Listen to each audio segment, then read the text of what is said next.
Well, merhaba for merhaba. That's me greeting you in Turkish, not turning into a minion. This week I have been in Kırşehir in Turkey, which is about 400 miles southeast of Istanbul, roughly the gap between London and Edinburgh, or a political party's manifesto from their actions in government. I'm here on an EU storytelling project, which has fortunately required me to speak nothing but my own language, which is good because I'm rubbish at languages.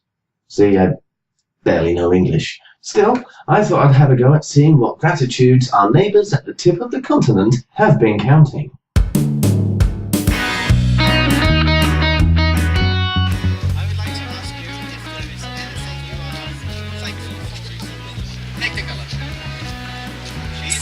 Internet. Family. My mother.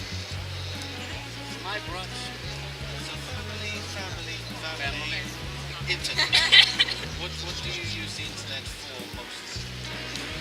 To socialize. I am working here as a nurse, and I'm thankful for coming here and starting the job. Such a clothes, hair. My hair, yeah, there's good hair. Yeah. My timing for the sleep. Yeah. I'm a wild one. Absolutely. Yeah. Social media. Social media. Yes. Yes, we are grateful to that one as well. And this is a calendar. Are you able to go? No. Do you more like I'm thankful because I have a house. There are many people lonely, homeless. I am thankful because I have a new mobile phone. You say thankful for a house, that is the most thing, number one. Thankful for the balama, that is there. Where does the phone come? Balama is more important. So Is more important. Home, balama, phone. Yes. What about school? Okul biraz aşağıda. Nice. Yes. This gentleman has actually come to us to offer his gratitude, which is very nice indeed. Health that I have is the only thing that I can be thankful for. If you are thankful for your health, you must also be thankful for some of the things that your health lets you see. Through this way we will be able to see our family and of course our government to be in the good position and taking care of all those citizens. Too many people take their government for granted, so that you are thankful for your government. Evet, bu da önemli bir detaydı. Teşekkür ederim. Ben Allah çok şükür biz yaşıyoruz. So where have you come from? Can you?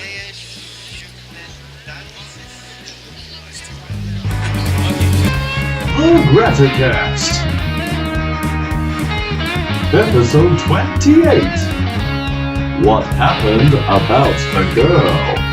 I filmed the cast for those opening titles as we were on the flight back to this hotel in Istanbul. No, really. I then emailed them to myself using Turkey's extra super ultra fast broadband, so they arrived in my inbox 2 months ago. And of course a huge thank you to Yunus and Yasin for helping me collect those gratitudes.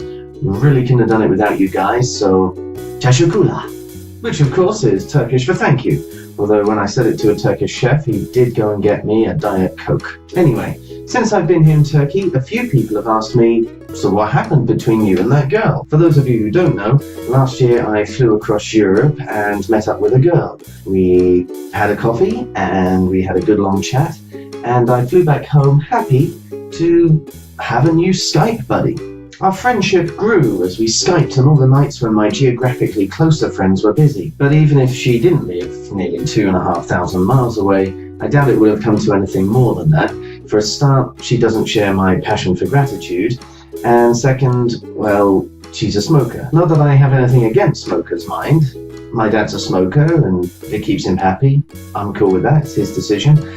But I would just have a problem going out with someone who smelled like my dad.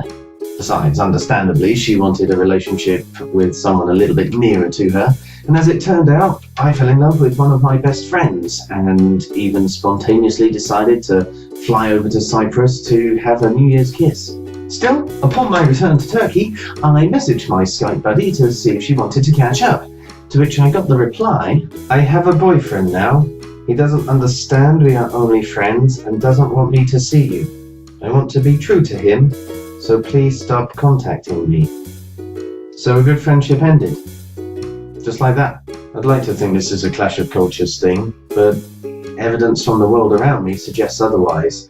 I mean, cross-gender friendships aren't unusual. I'd say most of my pals are gals, like my business partner. But it's a common enough joke that men and women can't ever just be friends, to paraphrase what Harry said to Sally. I suppose I can kind of see why, especially now I've had a relationship grow from a friendship. Not with my business partner, I hasten to add. Friendships are great places to start relationships. Still, you can safeguard against complications, right? If my Skype buddy wanted me as a friend, couldn't she just introduce me to her boyfriend? The best way to keep friends when you're in a couple is to keep them as a couple, right? Since that's not happening here, though, I guess she just doesn't want my friendship. That could have seriously ruined my Turkish trip. If I dwell on it, that rejection makes me pretty miserable. Like many we met in Kırşehir Market, I'm grateful for my family and friends, and it really hurts when one pushes me away. But then that does make me all the more grateful for all those, male or female, who do like to keep my company. I am still thankful to have met my Skype buddy. She was fun company on what would otherwise have been lonely nights. But some friends are like cabin crew on long-haul flights. They bring comfort and sustenance, but then wave a cheery goodbye when you arrive at your destination. But other friends, they're like your baggage. You may not always have them with you, but you're always glad to see them, especially when they've been mistakenly shipped to another country by Ryanair. Oh, and about the girl that I flew to see in Cyprus? Well, we'll talk about what happened there next week. Now we've just got time for a couple of your shout-outs, I think.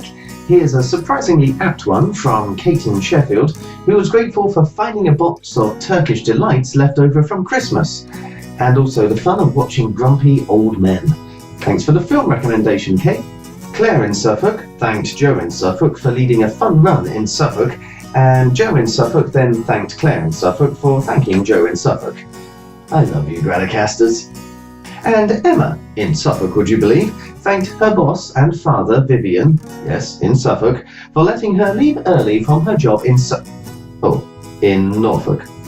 Well, thanks for sharing, Emma. But this week's Gratitune comes from London. Singer-songwriter and ukulele player Katie Anderson wanted to share her joy after hearing Sean from The Breakfast Show on BBC 6 play this song, Wow by Kate Bush. So here it is to uplift us all. I'll link to the full song at the end of this video. If you like this video, remember, subscribing is free, and the ad money YouTube sends us when you do will go to fund biomedical research into that painful illness of ME. So please subscribe, share, and comment here or on your favourite social media with your shout-outs of thanks. But finally, thank you for watching. Before I leave you though, one last thing. If you're ever feeling pushed away, be grateful. You now have more room to paddle those oars. Stay thankful, and güle güle for lule lule.